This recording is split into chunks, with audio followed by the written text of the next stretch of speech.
Hey guys, it's Julia from Judesland. Welcome to my channel and I'm back with a video. I'm in Central Park. Finally I got there. It's a bit cold. It's winter, it's December of course. But I love this place and I just wanted to share with you some of my philosophical thoughts today. If you like this video, if you like what I'm doing, please give me a thumb up, as usual. Once I've heard the phrase, and I can't stop thinking about it. Doing what you love is freedom. Loving what you do is happiness. So actually, I'm always thinking about this phrase and I want to live this kind of life, and I'm making my way. I'm here in the US, been to Russia, to Europe, and I'm still on my way. But this way was quite a long one. Everything started that I was 16. I understood that I love English language. I wanted to be a part of my life professionally. And then I started learning German, French, all the languages, and I knew for sure that foreign languages is my aspiration in life. I always remember myself, I was imagining, like this perfect life that I was 18. I was like, I'm gonna be a professional interpreter, German, English, Russian, French, so I would know like all these languages, would wear a great formal suit, I would drive a cool car, although I never wanted to drive a car. And my life changed when I started teaching. It was the end of the first year at the university, and I just started it because it was something I liked.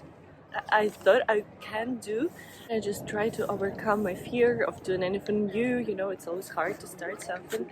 I still remember this feeling that you come. So I started from teaching offline, so I went to the houses of my students. It was in my city in Rostov-on-Don. Still remember this feeling that I had offline lessons with my little students, so I started from kids. We always sang songs. I had flashcards with some vocabulary, so they were like 8, 9 years old. And I remember this feeling, how happy they were that I came, and the mother of one of my little students, she always made me hot chocolate.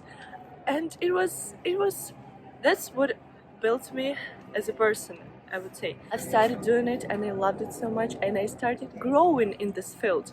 I read a lot of books, Cambridge teaching. I had the aim to make my lessons amusing, entertaining, interesting, involving, and not boring, but as well as that, educative and informative. That was the challenge. Then COVID hit.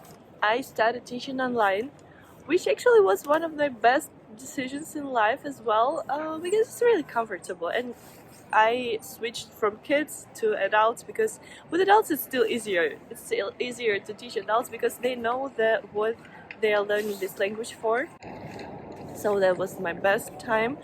I taught, I had a lot of students, 10, 12 students, and we all did good results. I mean, the ones that were dedicated, that were able and were willing to spend time learning the language, both. I was teaching both actually, English and German.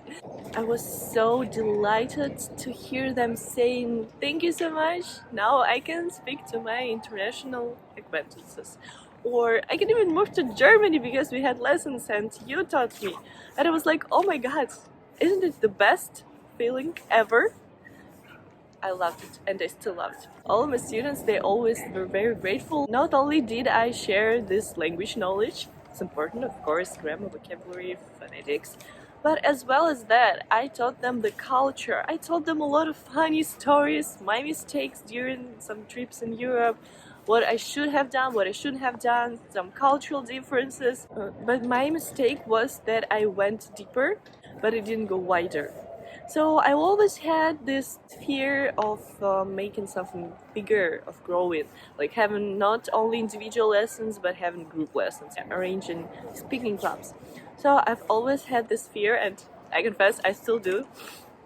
But I always knew this is something that inspires me to live. It's the idea. As I moved to the US, I stopped doing this all because I didn't have time, like at all. And I still had some time to think about it all over again. And I was like, okay, I speak languages, I know languages, but here I'm not sure if it's that lucrative. And I had a lot of friends, from tech, and they all told me you should start learning programming. This is very lucrative, this is very profitable, so you can just learn it and then apply this knowledge to have stable income, to be financially stable. And of course it looks very attractive. And I love learning, you know, I can learn anything. I thought so. No, I still think so, if I have enough motivation and discipline to do it.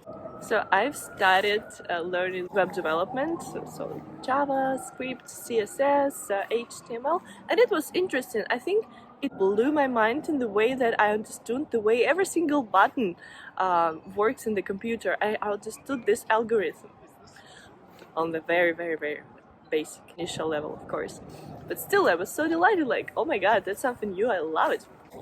But every time I was looking at my YouTube channel and I was like, I don't know, I feel like I miss it so much. I miss teaching, I miss sharing my experience of learning all these languages.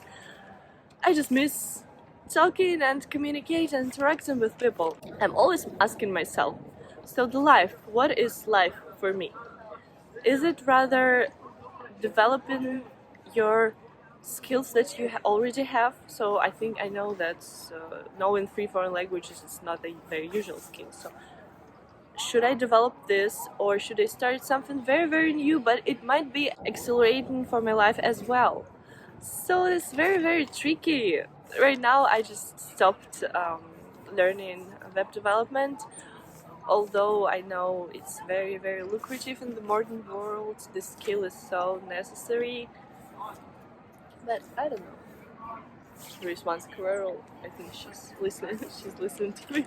But I love foreign languages so much. You know, once I was in the subway and there were 2 groups of tourists. Like, one group was German speaking and one French speaking, and they were speaking at the same time, and I was like, oh my god, I understand everything. I think all of us, especially in this youth time, might not know what you're gonna do in your life in the future.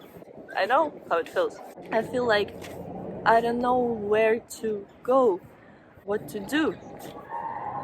But sometimes I think we should just go and see. Overcome this fear little by little, step by step. It's hard to move when you don't know what you're gonna see in the end, but I think it's what happens every time in this, you know, like stories of success. People just start. They start, they keep doing, they keep pushing, they never stop, and finally they get the result they wanted or even more. So this video was about the fact that not knowing what you want to do is okay. Take your time. I'm not a successful influencer or whatever yet. So I cannot tell you if it's like 100% truth or not, but maybe we shouldn't just be inspired by the financial side of anything. Maybe we should still follow the heart. As what my best friend says, there is no reason not to follow your heart. So let's try just to follow our hearts and let's see what happens then. This video was quite special for me because I opened my heart. Maybe it was a bit messy, chaotic, but that's just what I'm thinking about. If you have something you love so much, don't stop doing it. I know it sounds trivial, but just one more reminder that you are already on your way. Thank you for watching this, guys. I love you.